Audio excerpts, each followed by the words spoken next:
Duchess Sophie is following in Prince William and Princess Kate's footsteps, as she shows off her approachable style in Peru.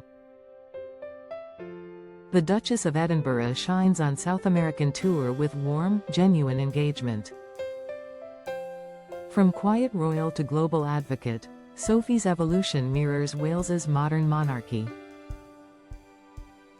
In recent years, Prince Edward's wife, Duchess Sophie, has increasingly stepped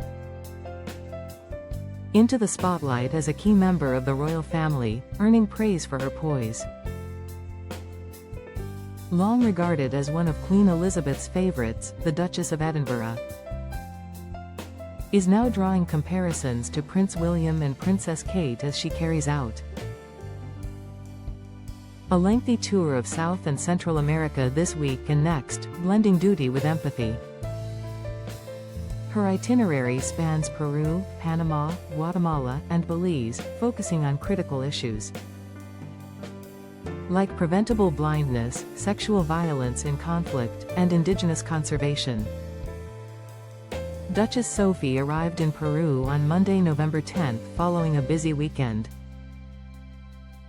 of remembrance events in London with the rest of the royal family, including the cenotaph service. She'll continue on to Panama, Guatemala and Belize to highlight causes close to her heart, such as preventable blindness through her patronage of the International Agency for the Prevention of Blindness, and sexual violence in conflict via the Preventing Sexual Violence in Conflict initiative. This marathon trip, her most extensive solo overseas tour, underscores her growing prominence. Speaking on behalf of Betfair Casino, body language expert Darren Stanton has analyzed Sophie's visit to South America so far, revealing how her warm demeanor is similar to that of the Prince and Princess of Wales, who prioritize relatability in public duties. It's actually fascinating to see how Sophie's role has evolved in recent years, Stanton says. For much of her time in the royal family, she's never really been front and center. Yes, she's always been a senior royal by virtue of her marriage to Prince Edward.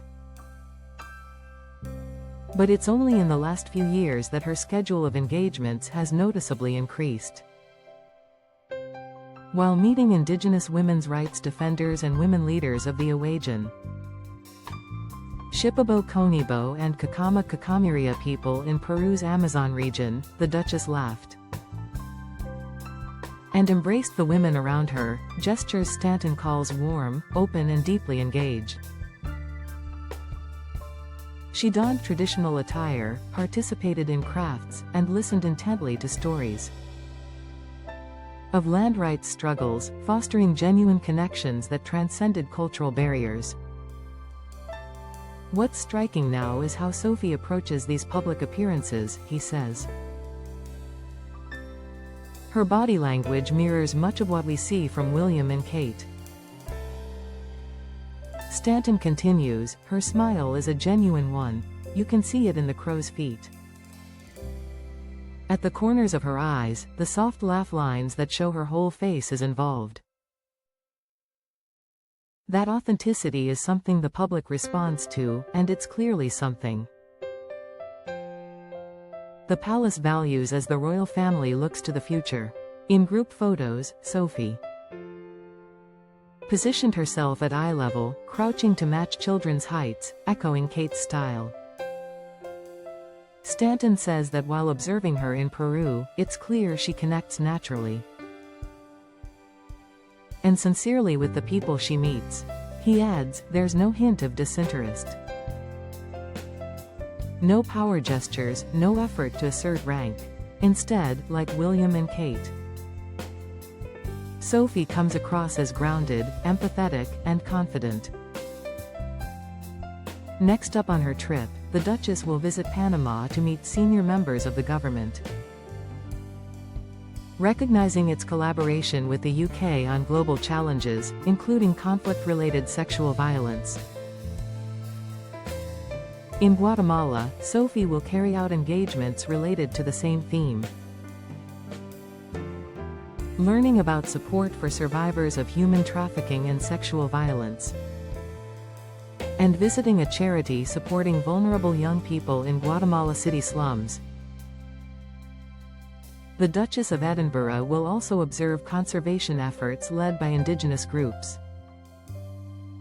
in the remote and biodiverse regions of the Maya Biosphere Reserve, spotlighting climate action. And in Belize, she'll take part in the country's national holiday of Garifuna Settlement Day. Learn about efforts to protect natural environments like coral reefs and visit the British Army Training Support Unit Belize, where UK troops train in jungle warfare. This leg honors Belize's Commonwealth ties and Sophie's military patronages. It's no coincidence that she's been seen at more high-profile engagements lately. Stanton concludes, as the royal landscape shifts and William and Kate prepare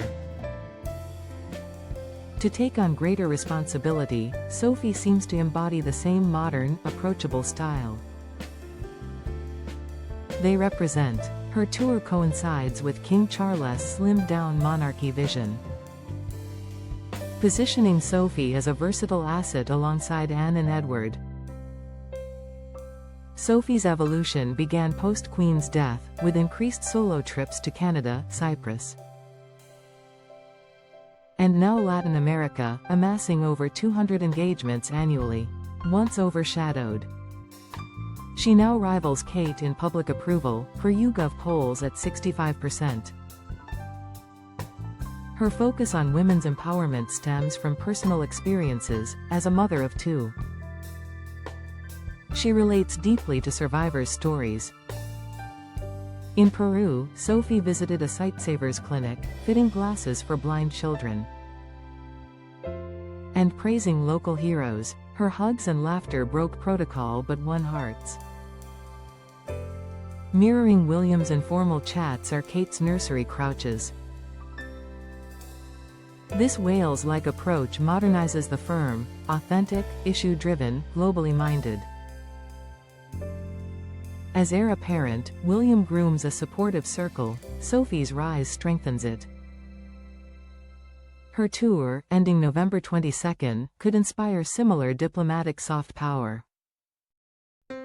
From Edinburgh's Duchess to international advocate, Sophie proves royalty evolves with grace.